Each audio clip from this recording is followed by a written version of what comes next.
Hello friend, welcome you all. So today we are going to discuss about the linear bounded automata. The name itself say it is a bounded automata. So first of all, going to further, I just want to show some a diagram which is very important diagram. I also discussed the diagram in my previous videos. So if you don't watch that video, then please go to that videos. Then you have good understanding this level. So for a particular in TOC, there are the term is known as a grammar, and the term is known as a language, and the thing is simply known as a we can say automata. So it is a classification. So we know that there is a four types of grammar. We can say type 0, type 1, type 2, and type 3. So it is a lower level, is simply known as a type 3 grammar, which is simply known as a regular grammar. And the grammar generates the language which is simply known as a regular language. And this regular language is accepted by or rejected by the automata is simply known as a finite automata. We discuss all that things. In the upper part, there is a next, we can say, grammar, which is simply known as a type 2 grammar. The type 2 grammar generates a language which is simply known as a context-free language. We already discussed what is the context-free language and what is the grammar form of it. You can watch in a previous video. And the simply automata which accept or reject the particular language is context-free language or not. It's simply known as a push-down automata. After then, we can say today we are going to discuss linear bounded automata, or we can say LBA. So we simply take a part of introductory part of linear bounded automata. After it, we will discuss grammar of it, and the language which is generated by this grammar is simply known as a context sensitive grammar. So it is a type 1, we can say, grammar. And the topmost is simply known as the unrestricted grammar, and the language which is generated by this grammar is known as the unrestricted language. And we can say this unrestricted language is accepted by the machine is simply known as a Turing machine. So we discuss a Turing machine, we will discuss a grammar and all the rest of part. It is very important classification. I hope you know all this classification and different level according to the grammar which is corresponding language and which is corresponding automata. So now today we are going to discuss about the linear bounded automata, or we can say linear bounded automata. What is a linear bounded automata? What is the definition of it? We have just introductory look on it. So a Turing machine that uses only the tape space occupied by the input is called the linear bounded automata. See, the name itself contained the bounded. Bounded it means see the Turing machine tape inside the Turing machine is not a bounded. It's not bounded. It means the left side, the tape left side is infinity, and the right side is also infinity. So there is an infinity tape side. But here we are simply bounding in the linear manner, and the automata is bounded in the linear manner. Then simply is known as the linear bounded automata.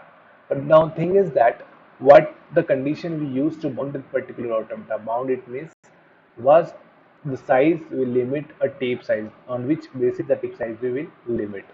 So on the basis of the input, if the tape size will be the equivalent to the input size, then it is simply known as a linear bounded automata. I hope you understand. For an example, if the input size is 5, then the tape size will be 5, and the input size is 10, the tape size will be 10, and so on. So if we bound a tape size according to the input, then that Turing machine is simply known as a linear bounded automata.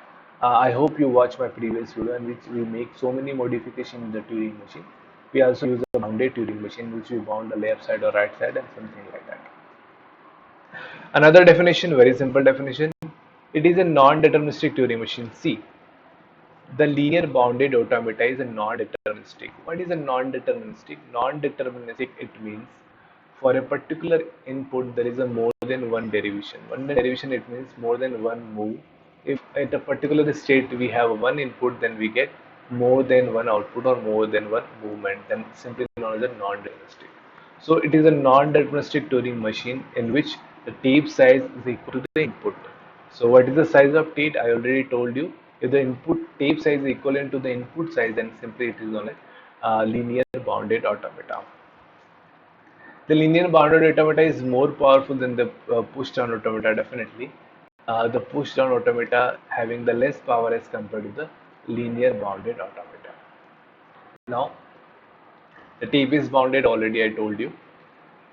Uses two symbols shows the ending the tape. It means if it is a bounded tape is bounded, then we use the two types of symbols which shows that the after when the read write head reach to the particular this two symbol, then the input will end. So it means we use any symbol, but I took some of my reference. I simply took uh, we can say dollar for the left hand, and I can say C cross for the right hand. The language accepted by the linear bounded automata is not the context sensitive language. Already we discussed in the previous slide, and the generated by the context sensitive grammar. So this context sensitive language is simply generated by the context sensitive grammar, and the particular language accepted by or not is simply known by the linear bounded automata. So now there is a standard definition of it. So it is a nine tuple variable. So where we simply introduce the two new things, which is the left hand and the right hand. You can use lm, right limiter, left limiter, yeah, left and yeah, right hand. Any symbol you can use. It's simply showing it is mandatory to show that the tape is bounded. For that we are using the two symbols. So there are some tuples. We know that so many tuples are compulsory and so many are repeated. So many times we uh, seen this particular things. So Q is a finite set of state. The number of state which included in the particular linear bounded automata is represented by the Q, capital Q. It is input alphabet or symbol. Suppose there is a combination of A and B, suppose AABB or 0011, then we can say input alphabet AB or 01. So the particular symbol are used to generate a string. It's simply known as a input alphabet or symbol. I think you know that. The toy tap of the alphabet, it will simply say the tape contains the input value. It's simply known as a toy. So the input string combination generate a particular string which is put on the particular tape. It is a transaction function. What is so already I told you that Turing machine, linear bounded automata is simply nothing but non-deterministic Turing machine with the tape size is equivalent to the input. So it is a non-deterministic. That's why the Turing function, transaction function in the non-deterministic Turing function will be there is a input state, there is a particular state and input symbol, then we can move 2 to the power of any input, any state, then any tape variable, then we are moving to the left and right. So it is simply a transaction function of a linear bounded automata.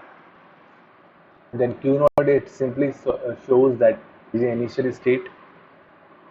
B, it's simply a blank. One more thing, some of students having the confusion that why we use a blank.